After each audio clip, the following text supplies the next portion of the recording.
Good afternoon. It's almost evening. You'll be lucky to know after this session everybody can drink heavily. Perhaps you've been drinking heavily throughout the day. But you probably need a little bit of something in your system to discuss the final topic today, which is what's wrong with politics. Clearly that's been something that has been addressed directly and indirectly throughout all sessions, but we're going to really focus in on it for the last session. So some of the things we're going to talk about: why don't we trust governments? What do we need to change our politicians, our political system? Is democracy working? You know the format about what's going to happen, so I won't bore you with that, but I will remind people to keep their phones on silent, and please continue to tweet. The tweets have been so interesting. Hashtag Ideas for Oz. And lots of opportunities for questions at the end. Now let me briefly introduce our three guests this afternoon. The first is Tony Windsor. He is a former Australian... Everybody, yes, absolutely. You're popular here, Tony. That's my mother up there. Well, because you're out of politics. Tony is a former Australian politician and served as an independent member for the Australian House of Representatives from 2001 to 2013, representing the electorate of New England, one of the several MPs who made Julia Gillard Prime Minister from 2010 to 2013. He retired in 2013 and has written a wonderful book which you can buy and sign after this session. Welcome, Tony. And sitting next to Tony is Ann Sherry. She's been the CEO at Westpac New Zealand and the Bank of Melbourne, and the first Assistant Secretary of the Office of the Status of Women in Canberra. So lots of insights into what it's like to work for politicians. She's currently CEO of Carnival Australia. And welcome Ann. Ann deserves a... And finally, Benjamin Law. He's a Sydney-based journalist, columnist and screenwriter, and he's completed a PhD in television writing and cultural studies, and he has written more than one book, and they're all on sale outside and you can sign them as well. And you feel you should write a book too. Don't leave. Too busy. You can just drink while they sign books. Welcome, Ben. I'm going to ask Tony to tell us what's wrong with the fact that you're not in politics anymore. What's wrong with politics? Well, I think there's a number of things wrong with politics, but it's not all wrong. There are some very good parts to the democratic process, and I wouldn't like to be involved, not suggesting what you're doing here today is doing this either, but I wouldn't like to be involved in a process where I'm actually denigrating the democratic processes. There's a lot of things that can be done that should be done, in my view. And they're not all about the way in which the political class addresses their work. Quite a lot of it has to do with the constituency itself. The constituency really has to have a look at the longer term issues that need to be addressed. And I think one of the problems we've faced probably over the last 15 to 20 years, at the federal level at least, is a scenario where the two major groups have essentially morphed into very similar organisations. So we don't have political parties, the major political parties, I mean, that are based on philosophy anymore, the worker and the boss. What we do have, in my view, is two management teams, and they're vying for power. So the grasp on power is the important thing in terms of their political lives. The constituency tends to be left out of that. So you've got I call it the bastard class, in a sense that you've got this, other people call it the political class, but you have this group of people, some within politics, many outside in terms of the donors and organisers, who construct this scenario that they put out to the constituency from time to time to compete against this other power group. I believe, and you add a couple of scenarios to that in as well, where you've got, particularly in today's society, social media. So it's very easy to become aggravated against, you know, an initiative of government or a policy of opposition. You add to that some of the 24/7 cycle in terms of the mainstream media. You add a dash of apathy to that, and a large slice of greed within the general public, and you end up with a scenario that's very short-term in outlook. And we've been asked today to produce our big idea to actually overcome some of these issues in politics today. My big idea isn't about abolishing the states or some becoming a republic. I don't think either of those things, even though I would abolish the states, but I don't think either of those things will change the attitude that people have to the political system. The idea is that we all have to start to think long term, and that comes from the people rather than the political leaders. When I was growing up, I always thought, no, I'm 64 now, so Everald, I'll retire at the end of the year. When I was growing up, I always thought South Africa would be apartheid. I always thought there'd be a wall through Berlin. And for some reason, I thought Russia would always be communist. Now, all of those things have changed. They haven't changed because of leadership at the political level. They changed because there was leadership at the people level. And I think whether it be climate change or the broadband issue or overseas aid or aged care and how we take care of those particular policy issues into the future, I think all of us and the political system has to start and think long term. What John Howard did, and he did many good things, but during the middle part of the minerals boom, when he went out after the Howard battlers, as they were called, there was this promise that the large S would be available, as Joe Hockey calls it, the age of entitlement process. This large S would be ongoing forever. There were certain things that were done, and Kevin Rudd agreed to them at the 2007 election period, that should never have been done in terms of the giving back to the broader community, the tax cuts and a few other things. So I think the big idea that I have is a fairly simple one.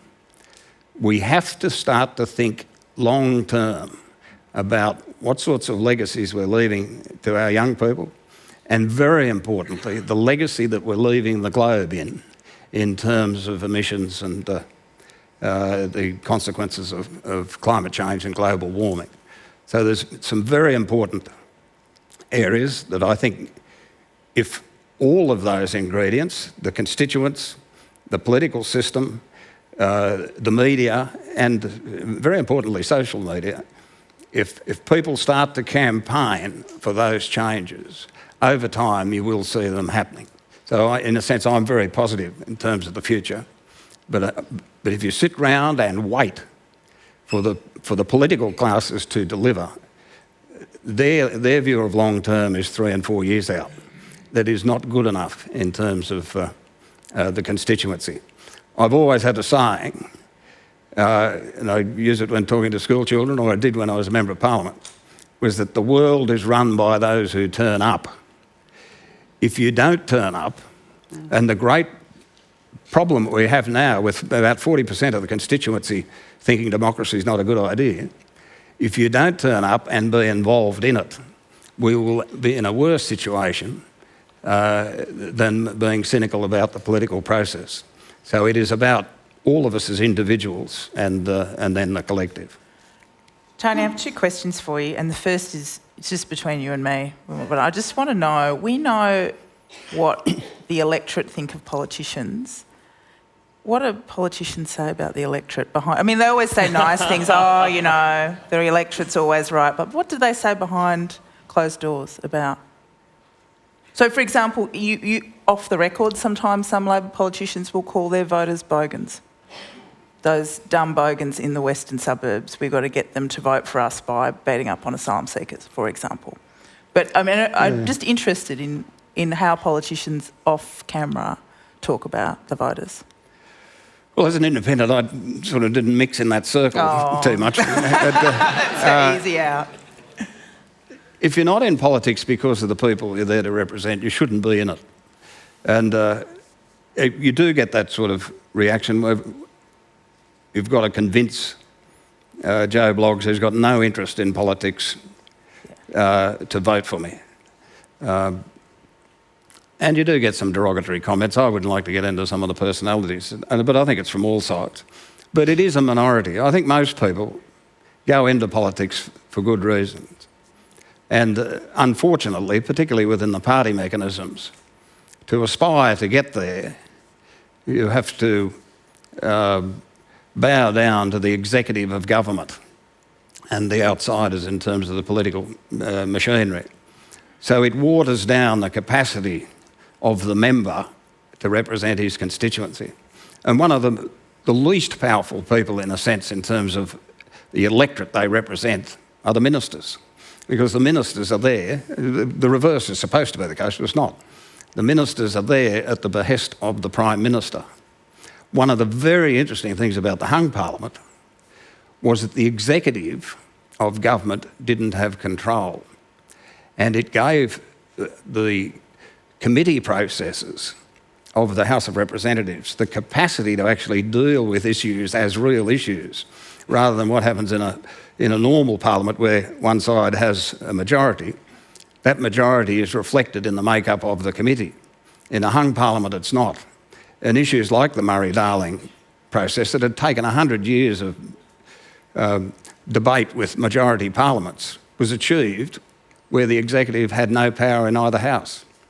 And so I think there's some things that we have to think about in terms of the empowering of members of parliament, irrespective of which party they come from, in terms of the processes that they have to deal with within the parliament itself. And I'd argue, as part of that thinking long-term business I talked about a moment ago, is that one of the practical things that could happen in the parliament is a release of the tension within the House of Reps and the way the committees actually do their work. Release of the tension, what do you mean by that?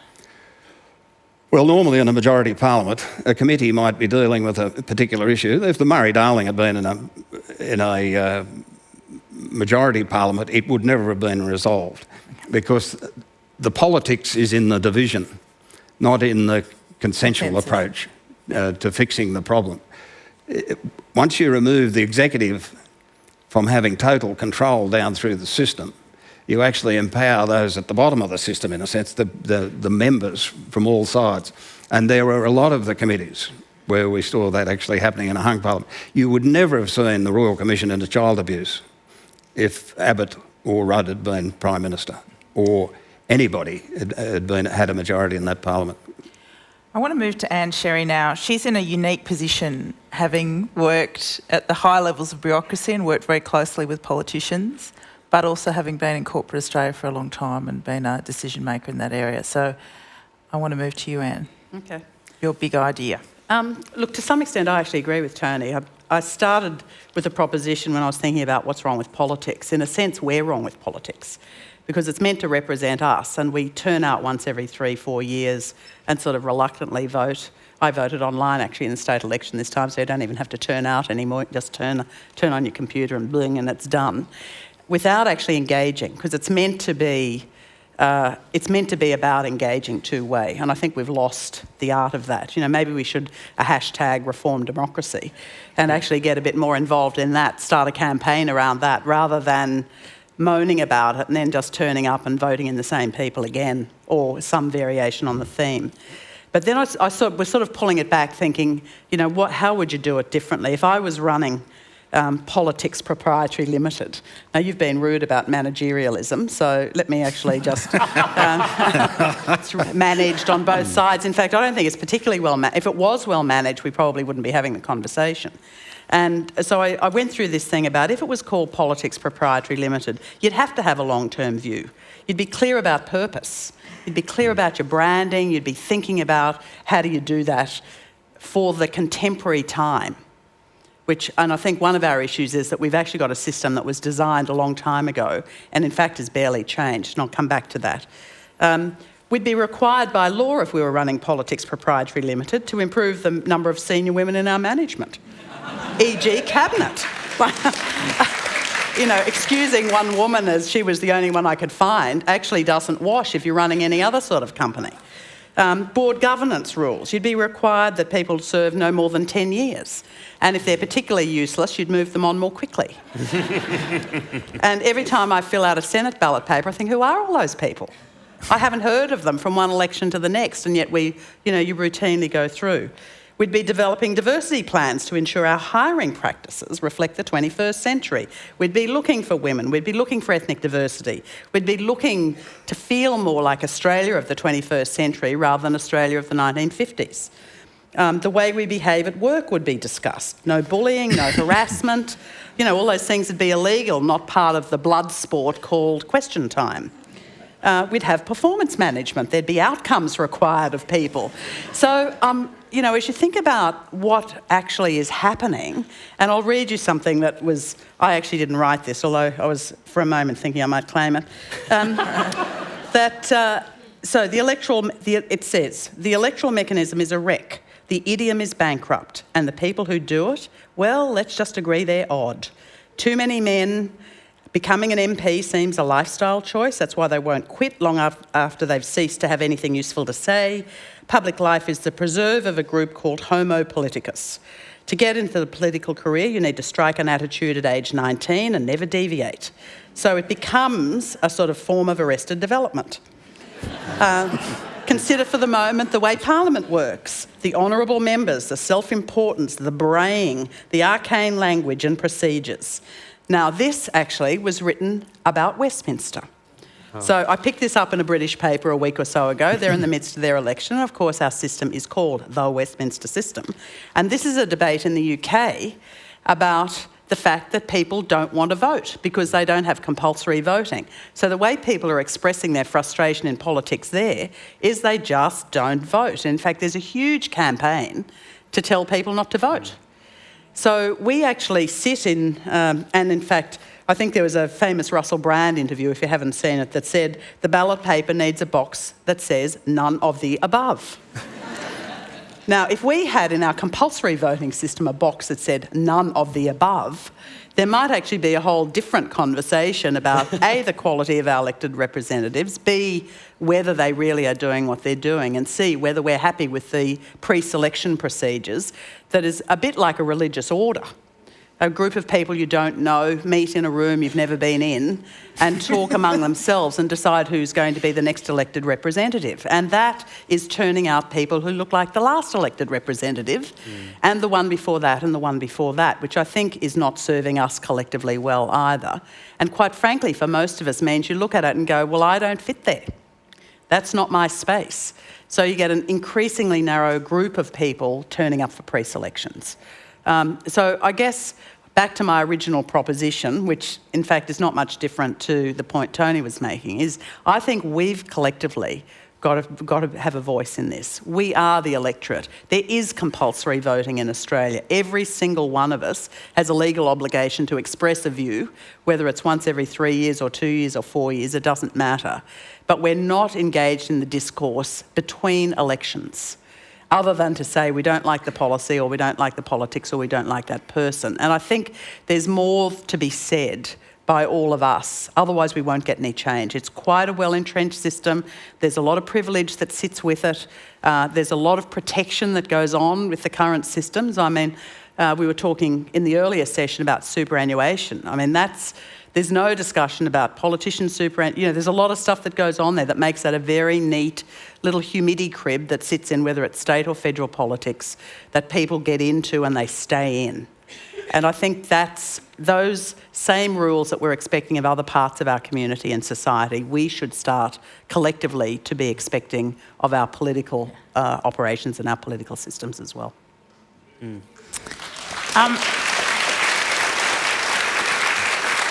Before I move to Ben, to kind of not so much have the final word, but I want to ask both you, Anne and Tony, you've both talked about the need for the electorate to think long term. What practical mechanism are we talking about here to make that happen? it's easy to say we want the electorate to think long term. How do you make that happen?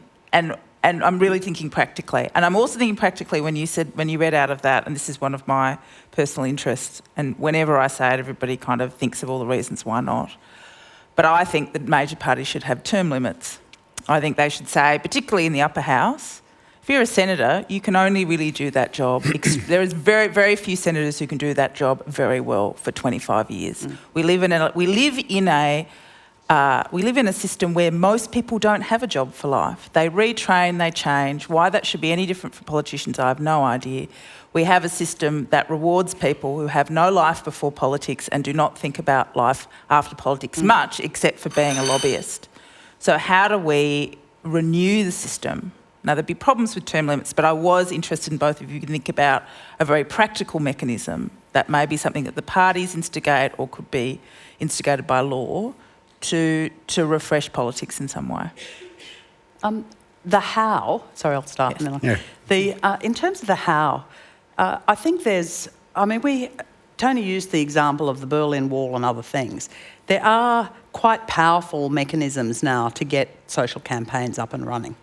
And I think maybe we just need a bit more focus on this is a really important piece of our collective lives. We hand over responsibility largely for the term of government and expect people to do things that collectively, all the research is saying we don't think they're doing well. They're not thinking long term, there's not enough planning, it's too short term, it's too knee-jerk. Maybe some of the polling actually shouldn't be about issues, it should be about, does anyone think this is working? You know, would anyone actually vote for us if they really had choice? If there wasn't there should compulsory, be less polling, or we should pay less attention polling, to it. maybe. Yeah, that's right. And Says the market researcher, but I believe so I actually don't have a really clear answer to that. But I think where there's a will, there's a way. I mean, if we decided that it was the time to really start asking, is our current political system serving us well? The answer might not be as positive as people would expect. To your point about short terms, I mean, I think in lots of other parts of, and I mean, I use the corporate life as an example, but it's not the only place it happens. There are limits on how long people can do things, and for good reason. To imagine you're as sharp, you know, there might be a few people who are as sharp 25 years into a job, so I'm pointing at Everett, 25 years into a job as others, but in general, you lose touch. You do lose touch, and you want it churning through. You want more people. The world changes. You want people with new perspectives to come in, not to have them locked out. And I think it's the locking out of really good talent, of the diversity of our community. It's almost now the most unrepresentative body in Australia when you look at the makeup of it, both in terms of age, demographic, ethnicity, etc. And it has impacts on policy. I mean, one of the things that's very clear is the federal parliament's like, oh, should we have gay marriage? And the rest of the community is like, we already have it. Like, get over it and just make it happen. Who cares? Yeah. And why are you still talking about it? Yes, like, exactly. Talk about something that, that actually, there's a lot of really hard things we need to talk about. It's almost like bread and circuses. Yes. Tony? There is a way through this. One of the things that most people that I talk to in the community, they're sick of the division, and this gay marriage thing is one of them. But with these two management teams that we have now, they have to create the divisions. Go out and, on something like on broadband, for instance, the significance it could have in terms of infrastructure. To make it a divisive issue is almost criminal. And even worse than that is to convert the climate change debate into a partisan political backyard toy. It is criminal. One of the things I participated in when I was in state parliament was called the Country Summit process. I was the convener of it. What we actually attempted to do there, and quite successfully, was bring a whole range of country groups, country this, country that, anything that do with the country, together in one room. They'd never been in one room before, so the political process could just pick them off by saying, oh yes, but we've got to represent what all people, not only your group, but other people in the country. What we looked for in that process was what were the things that united you? If one person in that room, we had 186 different groups, if one person stood up and said, I don't agree with that particular motion, there was no debate, we just moved on. Our politics is about the opposite. It is about the 7% that divides us. Why don't we clean up the 93% first and then deal with these harder issues?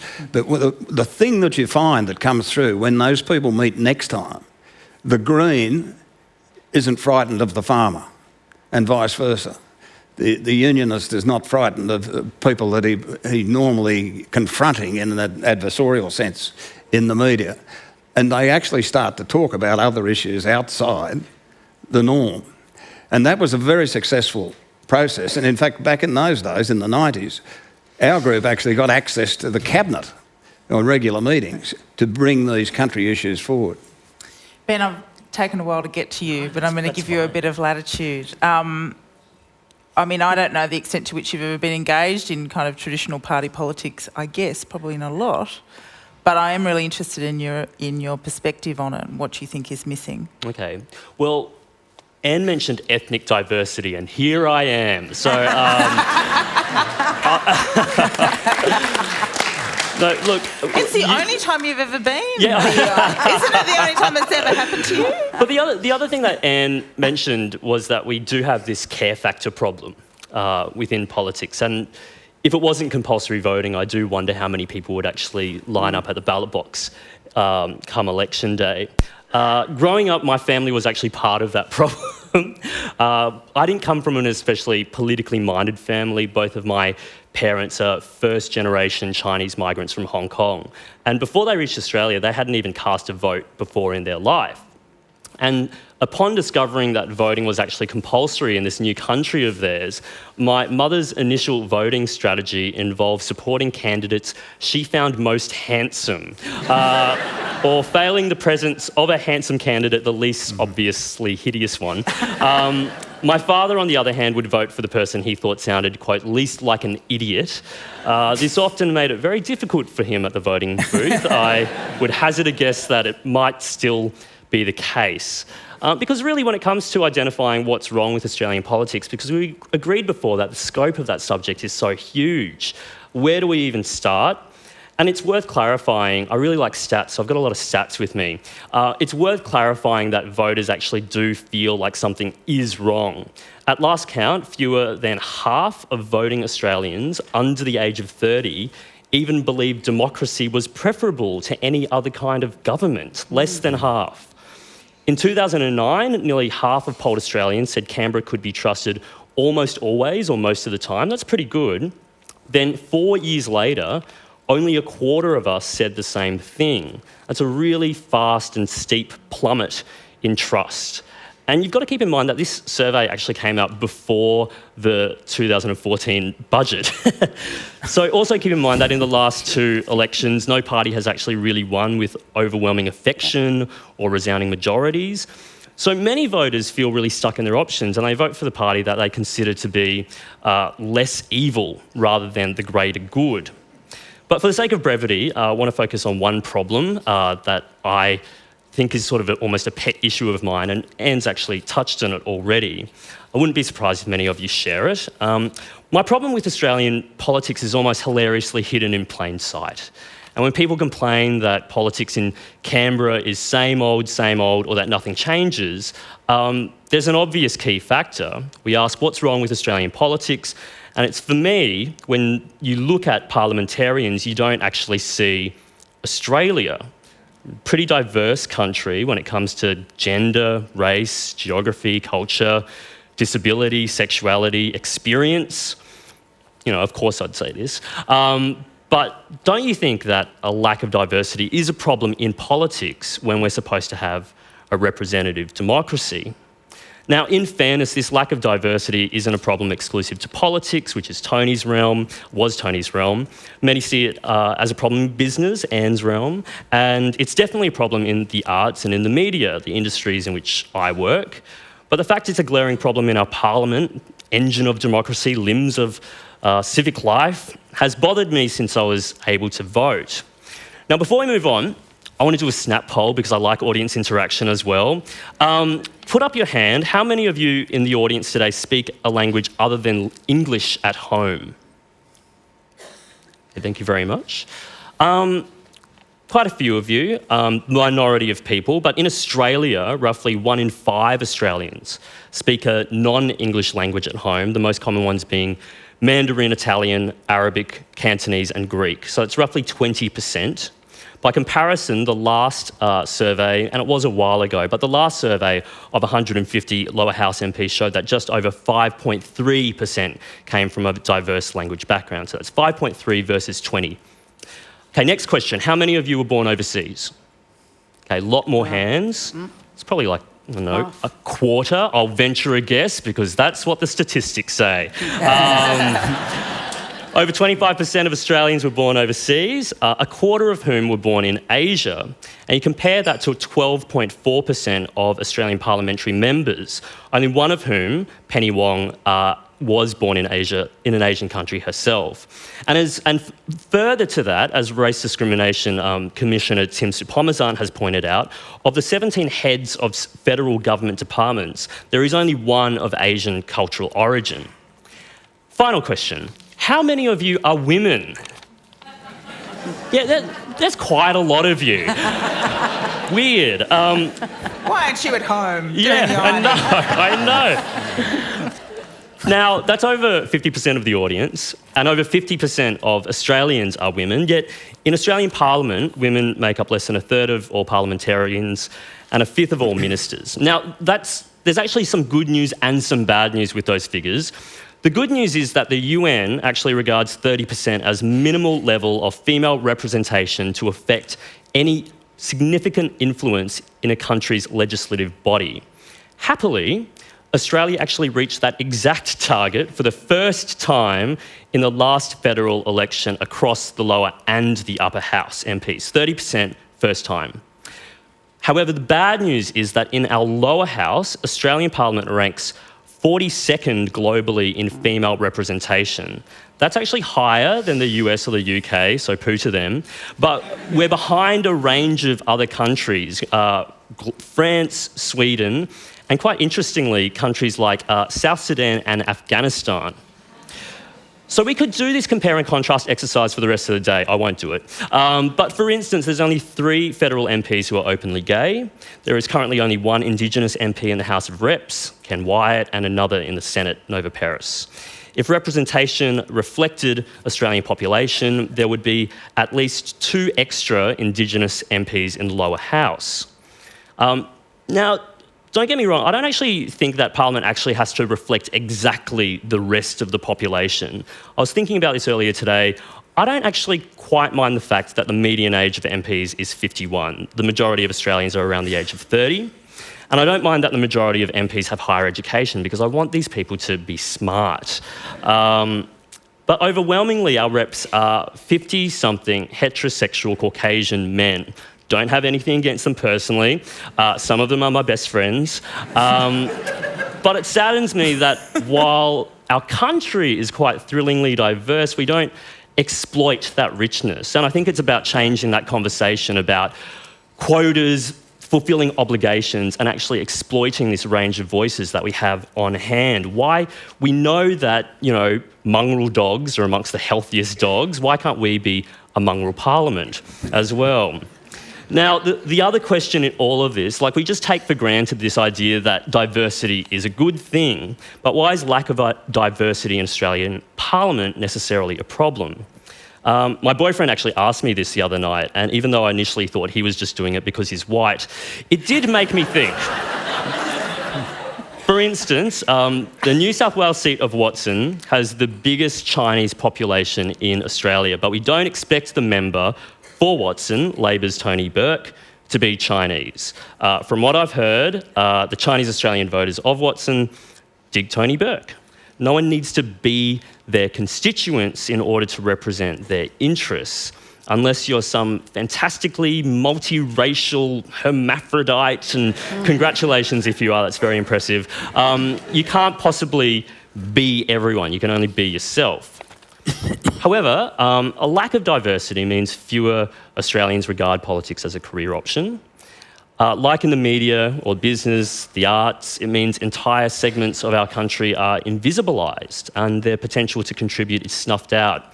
And it also doesn't make economic sense Cordelia Fine wrote in the Monthly, to underutilise female skills in education, for instance, is to lose large members of experienced women from the talent pool, and that makes little business or economic sense. And this lack of diversity can just be embarrassing. You know, like when white men propose amendments to the Racial Discrimination Act by prosecuting the case that people have the right to be bigots. Now, I actually think there are legitimate reasons for proposing amendments to the RDA, but sulking over how white people can't say racist things is possibly the whitest thing I've ever heard. And plus, aren't our politics diminished when there are no Indigenous Australians who have ever been Minister for Indigenous Affairs? And how many of our... Yeah, totally take that. I'm not Indigenous myself, but I'll take the applause. And how many of our federal politicians legislating asylum seeker policy actually come from refugee backgrounds themselves? How many debating same-sex marriage are in same-sex relationships?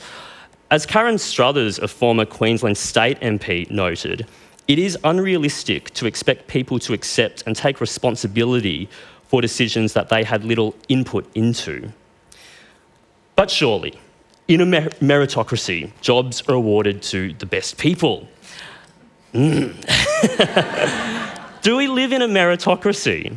Tim Supomasan has observed, the conditions of a truly level playing field are rarely ever met. And there are also these interesting prejudices and biases, and some are conscious and others are subliminal. There was this really interesting study in 2010 where ANU economists sent more than 4,000 fake job applications out there to entry-level jobs. And the applications contained exactly the same qualifications, but with names from different ethnic backgrounds.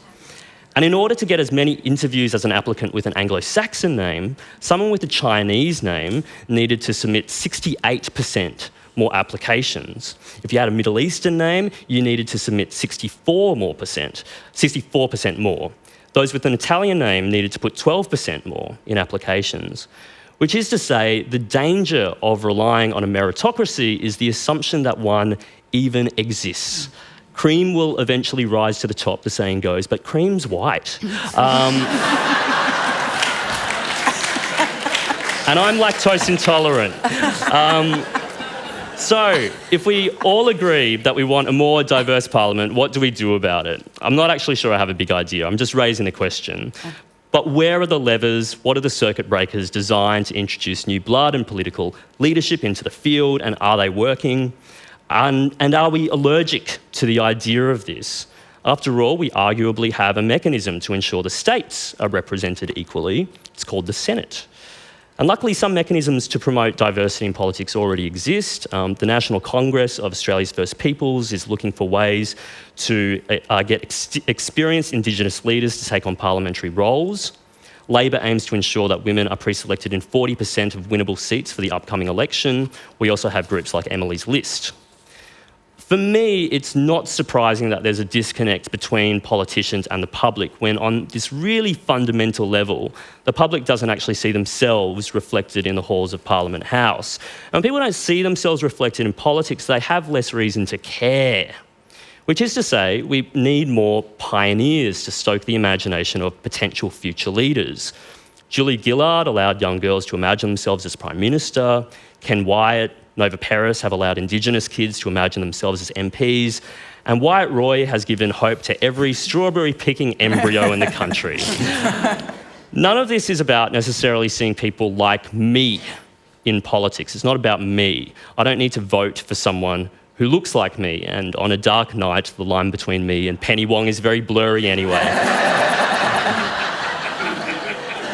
Speaking of Penny Wong, I have noticed that ever since she's come into Parliament, my parents have become far more engaged in political discussion.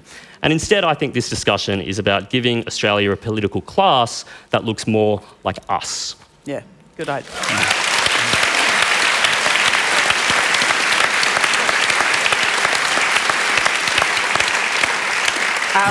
That's a wonderful almost ending to the session. So we've got about 17 minutes, as I did want to get people to ask questions, because like I said, this has been an ongoing theme throughout the day. So I'll go first over to the microphone over there on number one. My name's Malcolm Green. We're obviously not short of ideas here today. Could our fundamental problem be simply that we have a combative, party-based political system that's past its use-by date? Would we get more community participation and a lot more good ideas brought to life if we put a lot more independence into our parliaments? Thank you. The question, I wanted to ask the question is, though, is that cause or effect? Yeah. Do you end up with a system where no one ever can govern? Because the way we're currently going about it is you find independents or a lot... I mean, there's a plethora now of parties. If you voted in the New South Wales upper house, you look at it and you go, who are all these people who've never been heard of or never will be seen again, with about 200 parties that have obviously been registered for the sake of an election? I'm not sure that's actually making it work better, but it at least is giving an outlet. I mean, I was going to ask Tony this, is the fact that Ricky Muir can enter Parliament on 0.2% a good thing or a bad thing for democracy? Because people will argue both sides. They'll say this man is unrepresentative, represents a tiny group, he doesn't know how Parliament works. And other people say, well, how else is, and I hate the term ordinary Australian, but how else is somebody who isn't part of the political machine going to get a Guernsey? What do you think? Well, Ricky Muir's there because of the system that the two major parties agreed to, and they're out there now trying to rearrange that so that there's a higher cut-off point. Our Constitution doesn't mention the word party at all. In the House of Representatives, it's about 150 representatives of different areas coming together to debate the issues of importance. The point I was making in terms of the hung parliament, and I've been in two of them, is that prior to the hung, after the 17 days was over, the media and many others were saying this will be a chaotic period of government. Nothing will be done. It'll be political paralysis. In fact, when you look at that particular parliament, the climate change debate, well, some of that's been undone. The broadband arrangements, some of that's been undone as well. Needs-based education, the National Disability Scheme, etc., the Royal Commission, the Murray-Darling. 6 very significant pieces of reform. Now, politics, irrespective of who the players are, is supposed to be about policy and how it impacts on people. So I would suggest that in many cases, strong government, by definition, if you accept the definition that you have to have a great majority to have strong government, that is a nonsense. That is an absolute nonsense to achieve strong government. People are deliberately voting differently in the Senate because they don't trust either side in the lower house. And in my old seat of New England, for instance, everybody said, oh, this is a Conservative seat. Windsor should have supported the Conservatives. In that 2010 election, 60% of the same voters didn't vote for the Conservatives in the Senate. And that's being reflected right across the political spectrum. Ben, do you have a comment on independence and what do you think they add or detract from the political system? Well, I want to going back to that question of how to consult the community more or how we get engaged. It reminds me of when I've been to mainland China and I talk to people my age and their thoughts on democracy. And a lot of them are quite scared of it because they're like, well, you're asking a lot of stupid people to make decisions that are very important.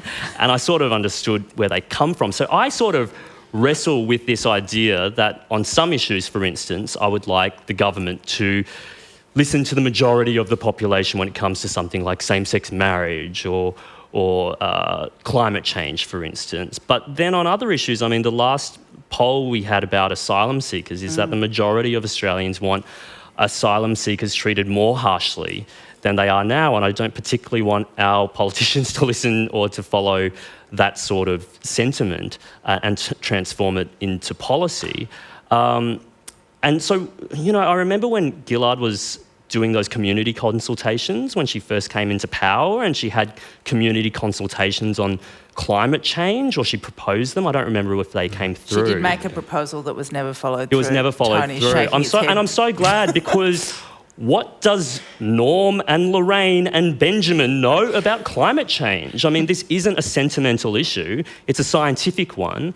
And I guess my feeling or my hunch is that I want politicians to listen to people, but to also pay a lot of attention to scientifically proven, economically proven methods that do the greatest good for the greatest number of people. I mean, it sounds really old-fashioned. I just want them to do the research and follow through with it, rather than basing their policy on ideology.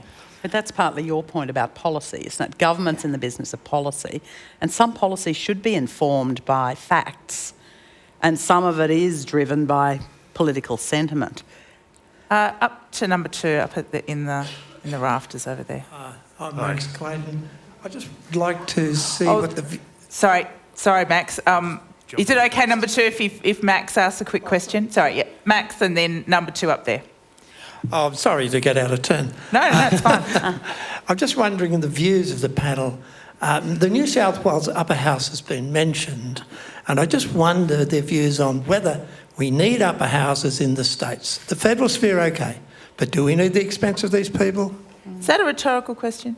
Maybe. Do we need these people? Yes, I come from Queensland, where there is no upper house. It's a problem. And you know, at the two elections ago, where you saw Campbell Newman sweep in with such a resounding majority that there was, less than 10, like a single digit Labor MPs left in state government.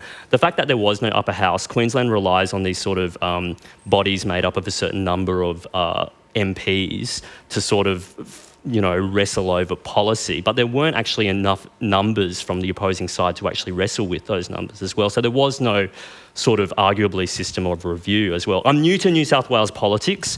I find it very interesting. I would like to hear more from people who know more about it. So you think that it is important because different things can happen at the lower house level, so we always need that review even at state Well, whether level. it's an upper house or some sort of system of review that has sort of We haven't got. checks. I've got less than 10 minutes, so I'd ask if Tony and Anne have something devastating to say about that, to say something, and then we'll move to the next question. Upper houses and I've lived state in parliament. both states. Grew up in Queensland, now live in New South Wales. I'm not that wedded to upper houses, partly because I think we've probably got too many politicians overall. And I like the idea of fewer people trawling over the same issues again and again and again. I'd like fewer people doing a couple of bigger things. Well, I'd abolish state governments, but state parliaments. But presuming that's not going to happen, I'd be supportive of an upper house in our system. Okay, number up in the rafters, up 2. Thank you, sir. Hi, I'm PJ. On the subject of new, fresh voices, I would have thought that removing the Senate is the only place that we can get new voices into our politics, just because of the nature of the first past the post in the lower house. There's electoral reform around the corner, I'm sure, before the next election, which is probably the only thing that's going to get crossbench support, which is you could be say that the major parties, the only thing they agree on, other than disliking each other, is they dislike smaller parties even more. So, presuming that goes through, there are going to be a lot less parties on the ballot slip when we come to the next election. But outside of that, I can't see, if we don't introduce new parties, then how else do we get fresh new voices into Parliament? I mean, some people talk about people's juries, getting some people who literally have no political background at all, and to actually be in the Senate. But otherwise, when we do look at who is elected, and the statistic of when you've removed everyone who's a member of a party or staffer or has been a lobbyist or is related to somebody who was in Parliament before, it is frighteningly close to a kind of a political aristocracy. Whereas when you talk about the political class, that should be every person in the electorate. We are the political class, so... That's a good point. Just briefly, if all of you would address, what do you think we can do in terms of the major parties, in terms of, is it pre-selection? Is it, what is it to try and get different kinds of people involved in the two major parties for the moment? I mean, Tony, you didn't sit very comfortably in a major party for very long? Well, I was a card-carrying member of a party, but never won in politics. So I don't know what it's like to be a party member in a parliament. But, therein lies a real problem. I think you've hit the issue. Most of the whinging that is going on is about the way the two parties are operating. Don't give them an excuse to make it worse. You know, we're talking about diversity, but we want to control the channels of diversity in terms of who gets into the building. If I was to ask most of you who the Labor and Liberal senators are in Australia, other than Matthias Cormann and a few others, you probably wouldn't know who they are. And there's some very dangerous people on both sides. So if there was a weeding out... What do you mean by dangerous? Well, they shouldn't be there, in my view. If I was weeding out some people, I'd be starting in the way in which some of these people have actually got in through the back door of their party pre-selections. How you improve that, I'll leave up to those party people. I'd just recommend that the voter has a good hard look at some of the people they're actually putting in there.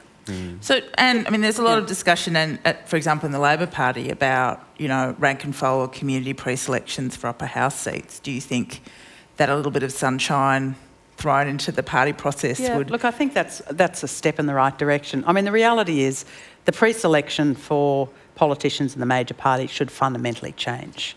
It can't be done the way it's been traditionally done with, it's like a very small religious order decide who's going, a puff of white smoke goes up and someone no one's ever heard of appears, and you either learn to love them or you don't. I mean, there's a bit of that goes on at the moment, which I think is not serving us well.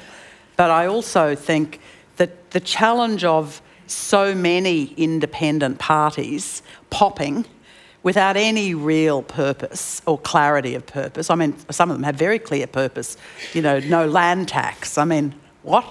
Whatever that is. So I think there's a dynamic around that, which is, as it pulls apart, we've got extremes on both sides. You've got the major parties with very closed systems, which fundamentally need to... In no other part of our society could you operate like that. You just couldn't. You can't hand Even people... the Catholic Church is changing under exactly. the law. If the Catholic Church can change... You can't change... hand people privilege. And that's what we're doing. We're handing them a lot of privilege as well as asking them to represent us. You can't do that. And on the other side, have, 150 small parties with individuals pop up. Yeah, you want the diversity, and that might be how it comes in the short term. But in fact, we've got to get both sides of that system working better so we get good people representing us who are thinking about our future, not about their own or about whatever the micro issue is that brought them. And I agree, most of the senators in Australia, people in this room would struggle to name more than one or two of Australia's senators. And that's our House of Review, that's our other great mechanism to protect our democracy. Ben, just quickly, do you have anything to say? I think one of the problems is acknowledging that we have a political class in the first place. I think Australians really pride ourselves on being so egalitarian that this idea that we'd even admit that there's such a thing is the first hurdle. But if you don't believe there is a political class, I like to acknowledge that there have been more Victorian state premiers from the same school than there have been female state premiers in that state. But the other thing that I would probably maybe float as a mechanism, or maybe as a case study, is looking at Queensland's first Indigenous female state MP, Leanne Enoch, and how she got to where she is, because that's a first for the state. And that was to do with a lot of political mentorship, recognising talent, but also actively pursuing her as talent as well, and not being afraid of... people are afraid of tokenism, people are afraid of ticking boxes, but it's not about that, it's about inclusion. And that takes you to identify someone. Look, Actually, I think the election... Sorry, if I may. The other lesson from Queensland is if you don't think you've got a chance of winning, you put up a whole lot of really good women into elections. Right. And they all and win. Then you're shocked, And then you fundamentally change the dynamic of your politics overnight. Amazing. The electorate know there's a political class. The only people who deny it are the political class who just say, it's just me and my mates. We're not the political class. Yeah. All right, just one question over here. It's our final one. Okay, both Anne and Tony started their talk about what's wrong with politics by going back to the electorate and looking at the grassroots. So I'm just inviting you to ponder my bewilderment about my electorate. We lost our incumbent MP to ICAC, so we had the opportunity to reinvent ourselves. We have been a Liberal electorate for something like 60 years.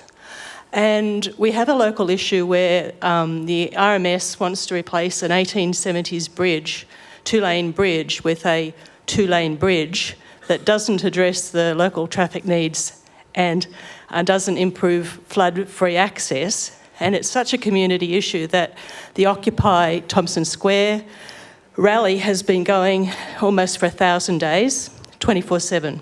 So when it was raining last week, they were in the tent. When it's -4 in June, they're in the tent. Been there for almost 1,000 days. Such a huge local issue. We had a meet the candidates evening. The local Liberal person who'd been parachuted in from nowhere, I heard him being consoled by his minders at the end of the evening about a rough crowd, because he was in total opposition to what the community wanted. And I've been at historical societies that were rougher than what he endured. I don't know what he thinks a rough crowd is. Anyway, long story short, come the election, the independent that came along was articulate. She's been part of the Occupy movement had everything on top of the issues. Go to the election. This dude from nowhere wins with 60% of the vote. Wow. And his policies and commitment was in complete opposition to what the community has said it has wanted and has been fighting for 1,000 days. Can somebody explain to me what the electorate's thinking? Well, I don't That's a very, think very vivid picture painted and a very interesting question. Yeah, I don't think you can blame the candidate. Which one? Obviously, the guy who was successful, that would suggest to me that the majority of people in that electorate either thought there were more significant issues than the bridge, or that they live under a mushroom. You're closer to it than I am. Yeah. I guess I don't know enough about the specifics, but it does suggest that there's a whole lot of other people who might say they're supportive and who aren't, and who, when it comes to the crunch, vote differently. Electorates often also are quite big. So what's a really burning issue in one piece of electorate, actually nobody else in the rest of the electorate does care about. And I think that probably happens in quite a lot of electorates.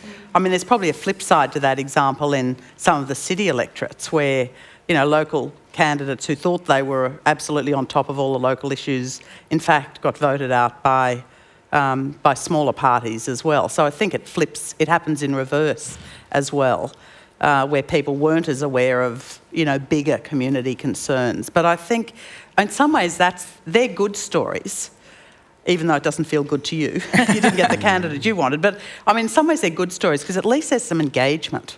I think the worst electorates are electorates where there's no engagement. The same people get elected again and again because they take for granted what an electorate thinks or wants or the makeup of an electorate, and there is no engagement. And that's the worst form of politics, where the same person or people or party, goes on ad nauseum without even knowing that there's a group of people camped in a tent about a bridge. I wouldn't be discouraged though, because I don't think, very rarely is there a massive knockout blow in politics. If this man who was ignoring the electorate continues to do that, he'll become Sophie Mirabella, who you must miss. Tony, you must miss her. Must be a very nasty person. Anyway, we're going to end now. Before we're going to thank our guests, and then Anne Mossop is going to round everything up. But please thank our guests. Thank you.